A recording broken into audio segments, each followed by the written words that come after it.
Okay, so the other YouTubers make it look so easy to make videos and upload them all the time.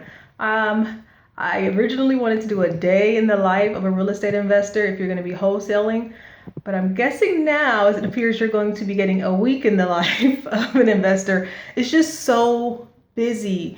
I'm sure you'll hear people say all the time, if you do decide to go wholesaling full time, it is a full-time job. So I want to try to update you on some things that I've done so far. Today is Thursday.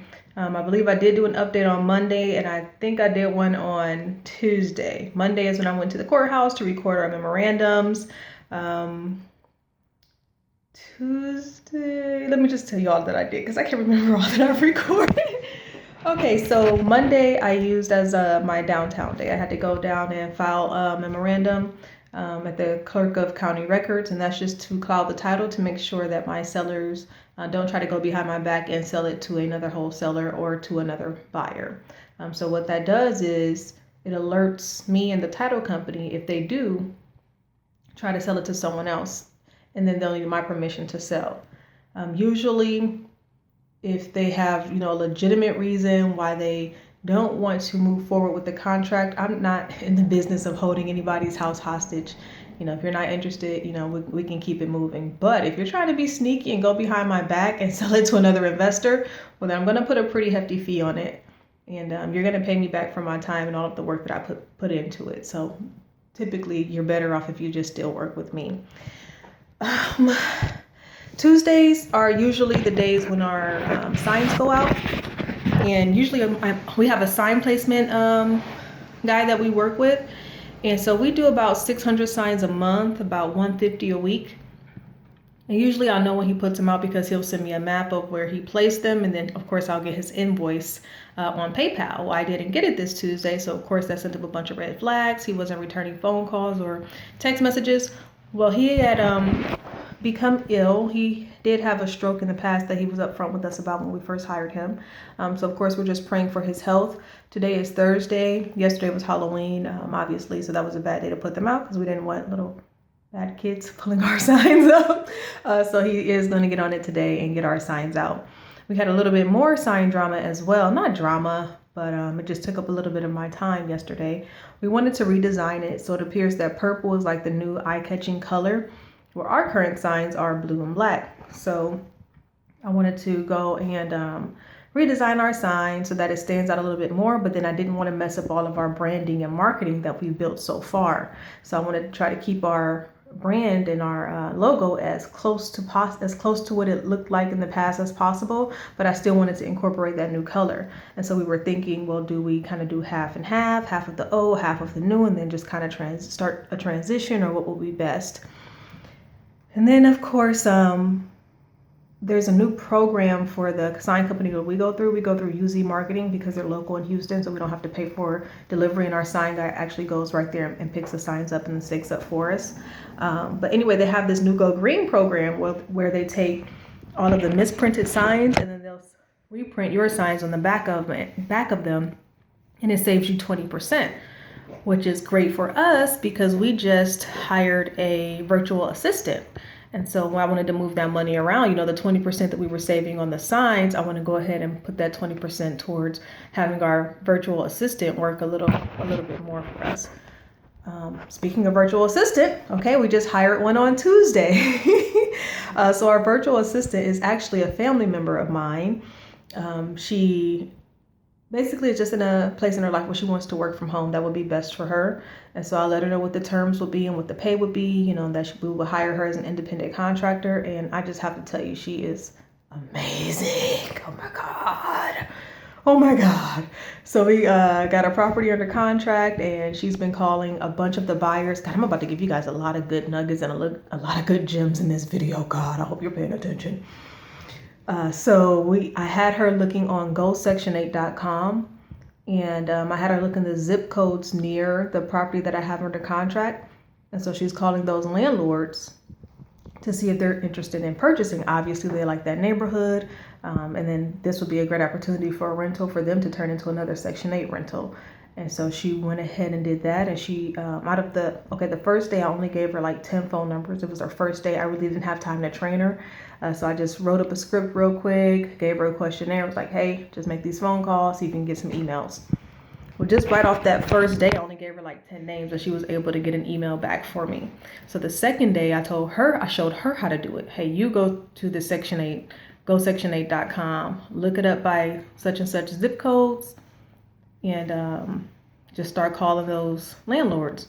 Well, yesterday she was able to get us like 5 emails, and some of them are going to come to our investors open house for the property. And so you always want to, treat your VAs well, because they don't make a lot per hour. So I try to always give bonuses. So, and then she's my cousin now.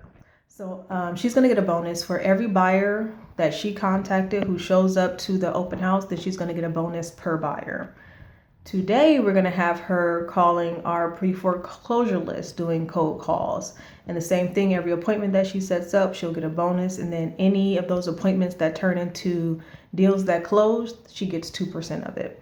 So it's, it's very motivating, I think, for her to try to get as many deals closed as possible, because every time we get a deal closed, she's going to be getting a pretty nice check on top of what she already makes hourly, and on top of the other bonuses that she gets for getting us buyers and appointments set up.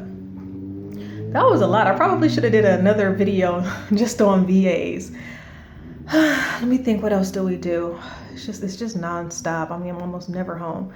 Okay, so I told you we have the open house coming up. I sent out the brochures to my cash buyers list so that we can, have everything ready for the open house. Some of the offers that have been coming in are pretty low. And so what that's telling me is that I might need to take another look at the ARV and the comps in the area. Maybe they have changed since I priced it, and I need to price it a little bit more reasonably so I can get offers closer to what we're asking for. So right now we have the contract for $80,000. The ARV is about $145 for the house, but the house is on 3 lots. So the other 2 lots I priced at $5,000 each, which took my ARV up to about $155. She also has a pool. It has duplex possibilities. It's a really nice property, actually. I would keep it if we were interested in holding here. But anyway. And so I was asking 103 for it. Some of the offers are coming in really, really low. Now, let me warn you about this. Some of the super low offers I know are just other wholesalers who are trying to daisy chain. They're basically trying to buy the property from me as if I'm the distressed seller so that they can wholesale it to another end buyer. Be ready for that. I mean, that's why you have to know your numbers, because you have to know who your serious cash buyers are and who the wholesalers are who are just trying to wholesale your wholesale. Okay, but either way, I am going to go ahead and take another look at my numbers. I'm actually going to do that now because I want my buyers coming back. So I want to always make sure that my properties are going between 20 and 35 to 40% off of what the retail value might be, or off of what the house is actually worth. That's the whole point of wholesaling. It needs to be at a deep discount. Oh, man. Trying to think, what else do we do? We had 2 more leads. I had lunch with my mentor yesterday. Mentorship is so amazing. Let me tell you, when you go to the gurus, we had one who tried to charge us $10,000 a year, right? I'm smart. So I always tell people about my background. Before this, I was a school principal. I have a master's degree in education. I was in education for 12 years. Pretty bright. So I asked for, okay, give me your 3 best students who you mentored and let me give them a call. So I gave the 3 best students a call, and none of them had closed a deal within a year. They had great things to say about their mentor. I'm sure their mentor, the guru, was a great person, but they weren't getting the job done. My husband and I went out and did it ourselves. A month later, we already had our first deal closed. But anyway, the mentor that we have now is actually a friend of my mom. She owns so much property, commercial, residential, buy and hold. Some of them they flip. She's just doing very, very well. And it's really nice to have a mentor who doesn't want anything from you, who doesn't have an ulterior motive, who isn't charging you $10,000 for the year, who just truly wants to see you win. So we were very fortunate to have her. My husband is actually going to go up there with her husband in Ohio in a few weeks and shadow him as he flips properties. I mean, the value of that in it of itself is is probably worth $10,000, and we're getting it simply because we're their mentors. What else did we do? So much. Updated our marketing. I updated our direct mail list because obviously the foreclosure auction is going to be next week. So I need to go ahead and start targeting the people for the next auction, which is going to be a month from now. So I want to start hitting them so that they're hearing from me every single week through direct mail. Oh, and then something that I have not tried before that we're going to try for the first time this time with the property that we currently have under contract. I'm going to make investor signs, and y'all are getting all the good secrets. You're getting all the good secrets. So you better go out here and make some money if you're getting this. But we're going to put the signs advertising our property to other investors outside of hardware stores like Home Depot and Lowe's and Ace Hardware, because where are your true hardcore flippers going all day in and out? The hardware store, Home Depot, Lowe's, because they need the materials to complete their projects. So we thought that would be a really, really good idea. So we're going to try that for the first time. We're also looking for a new skip trace program. So that's actually what I'm sitting here going to be working on now at my office / dining room table. We were going to try REI Skip, and I have nothing against them. I don't know them that well, but when I went on to read the reviews, none of them were good, not even one. And I was so sad because I thought I already had a solution, but I need to go ahead and get the number skip trace now so that I could have my virtual assistant go ahead and start cold calling this list. I'm trying to think. I think I may have said this already, but in case I didn't, people tell you need to pick a lane and stay in it. If you're going to do signs, do signs. If you're going to do direct mail, do direct mail. If you're going to do Craigslist, do that. We do a little bit of everything. I will say most of our budgeting for marketing goes to Bandit signs, but I still leave a certain percentage for direct mail.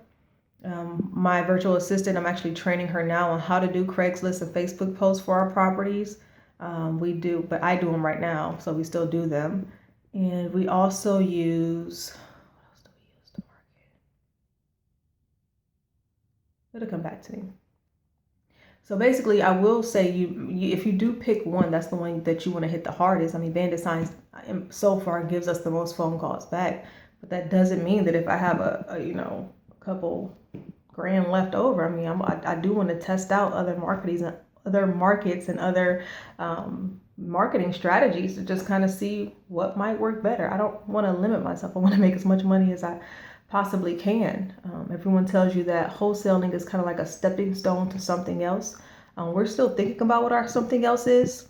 We are right now on a debt-free journey. We read this book called Life in Air. I do recommend it to everyone else, and it is going to be a little it's going to jolt you a little bit. It compares having debt or owing a debt to a lender to being enslaved or being an indentured servant. And the premise is that in order to make money, you have to promise your time to someone or someplace. Okay, so if you're going to pay off a debt, you're pretty much promising that I'm going to give you X amount of time of my life to pay you back. That's exactly what indentured servitude was, and obviously slavery was much worse than that. But it has a lot of truth to it. So we are on a debt-free journey. I just want to pay all of our debt off. I don't want to owe anyone any of my time. I want my time to go to my family. That's the whole reason why I made the jump to focus on our real estate investing full time. And I left my professional job as a school principal for this, because I was missing all of my kids' school events. I was missing everything. I had to beg to take sick days off. Like when my babies were sick, I had to beg and plead and hope that I can get the day off so that I could be there for them. And even when I had the day off with them, I felt guilty because I wasn't at work. That's not how I'm living my life. And as long as I owe someone time or owe someone money, my time's always going to be indebted to someone else. And it shouldn't be. I have 2 beautiful boys and my time needs to be with them. So anyway, I feel like I've said enough. I know I've gone over time. Leave some comments. Make sure you follow us. Make sure you subscribe. I'm going to try to do this full time. I'm going to try to have a video up at least once a week. I had no idea. This is my first full week doing this full time, and I had no idea how busy I was going to be. There's no way. In my mind, I don't know. I thought I was going to be like, oh, just work 4 hours a day or a couple days a week, and no, it's all day, every day. But I'm going to do my best because I think it's very important for you to be able to see this journey and see what it's really like and see if it's for you. And maybe I'll inspire, if I only inspire one other person, who knows who that person might go on to inspire and help. So anyway, see you guys later. Enjoy yourselves. Take care of each other.